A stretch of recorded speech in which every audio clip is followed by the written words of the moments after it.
Ashama harka fuuna akkam jirtu daawwattoota channel YouTube Hussein Official imo sagalee hin dhageessifne gaa imo yeroo nama daawwattan sagaleen kan keessan namatti dhagaamu yoo ta'e yookaan immoo sagaleen nama sana isinitti hin dhagaamu yoo ta'e haala kamiin akka sirreeffattan WhatsApp yeroo nama bilbiltan sagalee hin dhageessifne walumaa galatti application akka WhatsApp, Telegram, Messenger, Facebook fi imo kanneen kana akka irraan nama bilbiltan jechuudha yeroo isin bilbiluu ettan sagaleen dhagahamuu didu Furmaata isa video harraa kana keessatti isin agarsiisaa jechuudha haala itti sirreeffachuu dandeessan yeroo takka namni si dawwale sagalee keessa hin dhagahu yookaan immoo sagaleen nama isin bilbilee hin dhagaamu yoo ta'e yookaan nama yeroo bilbiltanu sagaleen keessa hin dhagaamu yoo ta'e video kana keessatti haala kamiin akka sirreeffattanuun isin agarsiisa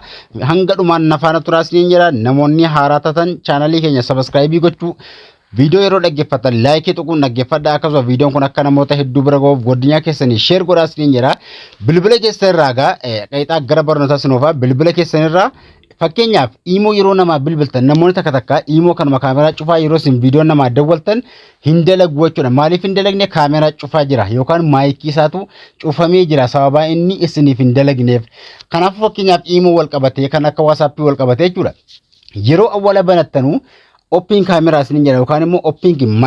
microphone isin gaafata jechuudha. Kana gochuudhaaf imo dhumarra yeroo gadi qabdan fakkeenyaaf asirratti imo irra yeroo gadi qabdan mallattoo kana ni mul'atte jechuudha yookaan immoo mallattoo kana tuquraan gara setting bilbilaa deemtu yookaan setting bilbilaa seenuunis imo permission isa argachuu dandeessu jechuudha. Namoota takka yookaan isinii baasuu dide setting bilbilaa seenuun bakka application yookaan app setting bakka jenni seentu sana booda irraa olee kana imo dhuma barbaaddu yookaan WhatsApp ni barbaaddu imo ni barbaaddu jechuudha. Imo kun isin dalagaan jiru nama bilbiluu isin dide namni isin bilbilee akkasuma sagaleen nama sana sitti dhagaamu dide imo irra eega tuqxanii asirratti permission bakkee dhukaanii tuqxu jechuudha. Permission bakkee dhukaa tuquraan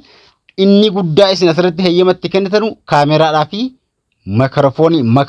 kaameraa jechuun isa kanadha allahu ka jedhu kaawwattu yoo dhiqata don't allahu ka ganjallaa kara jiraati allahu ka jedhu kaarratti kaameraan kun maal isin gargaara yeroo nama bilbiltan videoodhaan isiniif hin heeyyamu jechuudha yoo kun cufaa ta'e abbichi sunillee yookaan immoo namni isin bilbilee isin argachuu hin danda'u jechuudha microphone ka jedhu kun immoo yeroo irra tuqxan yoo dhiqata don't allahu ka jedhu ganjallaa kara jiraati allahu ka jedhu gubbaa kaawwattu jechuudha kun maaliif isin gargaara yeroo namni isin dawwalu sagaleen namni isin ergee yookaan namni isin dawwalu hin dhageessu isin bira hin gawu sagalee isin bira ga'e isin dhageessanu maayikiin kun yoo cufaa ta'e maayikiin kun faayidaa guddaa qaba maayikii kana dhuftanii allahu ni gootu jechuudha as keessatti sana booda karaaleen wantoota sirreeffachuu qaban keessaa tokkoffaan photo and video dha Photo in the video asirratti in the video kana yoo dhiqata don't allow irra jiraate irra tuquraan allow ka jedhu ka awwaala irra kaa'attu jechuudha kun immoo maaliif isin gargaara yeroo dhiqata namni photoodhaa fi video adda addaa imo irraan isin erge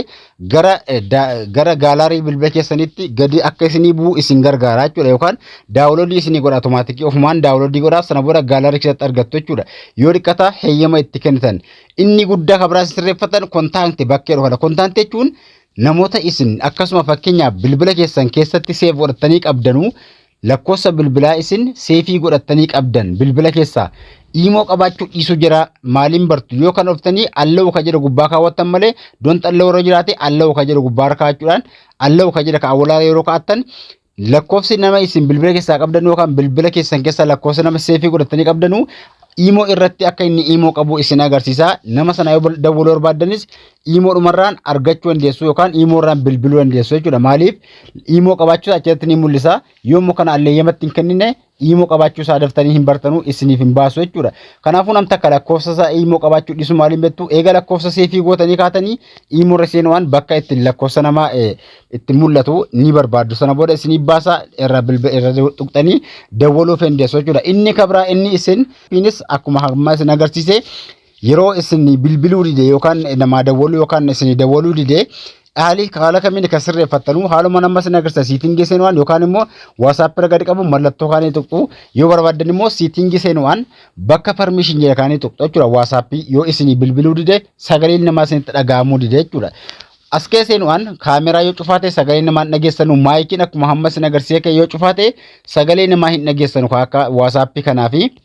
kan akka kaameraa kana yoo haala kanaan don't allow irra jiraate allow ka jedhu walaara kaawwattu jechuudha. Kaameraa yoo don't allow ka jiru jiraate allow irra kaawwattu jechuudha. Maaliif namni yeroo isinii bilbile isiniif hin dhageessisu akkasumas sagalee miti yoo namni sagalee isinii ergee sagalee nama sanaa dhaga'uu hin dandeessan jechuudha. Kanaafuu heeyyama itti kennitu hunda isaayyuu haala nama sana agarsiisan don't allow ka jedhu ka don't allow irra yoo jiraate allow ka jedhu gubbaarra kaawwattu jechuudha. Tokkoon appilikeeshinii ittiin bilbiltanuu kan akka messengeraa kan akka telegiraamii irraan ka bilbiltan jechuudha. Makrofoonii heeyyama yeroo itti kennitan kaaka TikTokii fakkeenyaaf yeroo laayivii seentanus maayikii isin gaafata. Feesbuukii yeroo viidiyoo poosti gootan feesbuukii irraan akkasuma laayivii saniimii yookaan laayivii geessitanu sagaleen keessa sababa inni hin dhaga'amneef yoo maayikiin kun cufaa ta'e sagaleen keessan hin dhagahamu jechuudha. TikTokii fi irra baay'een opping makrofoon namaan jira. Maayikii banuu akkasiin maayikii bantanu isin gaafata. Dhuftanii asirraa yookaan isin heeyyama itti kennitan akka inni maayikiin sun isin dalagu yookaan immoo heeyyama itti kennitu jechuudha akka inni isin hojjetutti. Kanaafuu karaa sirrii ta'een app permission jedhama. Walumaa galatti isin haala nama isin agarsiisan appilikeeshinii hunda bilbilarraa qabdanu sirreeffachuudhaan sagaleen isaa kana booda yeroo namni isin erge isin dalagaa yoo nama sagalee qabdanis karaa sirrii ta'een isin hojjeta. Isin jedha haala kanatti fayyadamaa sirreeffadhaati itti fayyadamaa isin jedha viidiyoo barnoota wal qabate hedduu chaanalee koo jiranii argattu jala galaa irraa baradhaa hammallee barnoota dabalataa waa'ee sooshaal miidiyaa hedduu wal qabate argachuu barbaadan sabiskiraaybii gochuudhaan nu hordofaa isin jedha. Gaaffii qabaattan komantiitti gaafachuu dandeessu waan isin hin galle yoo jiraate gaafadhaa isin jedha. Viidiyoo kun akka namoota hedduu bira gahuuf laayikii fi sheer godhaa galatooma.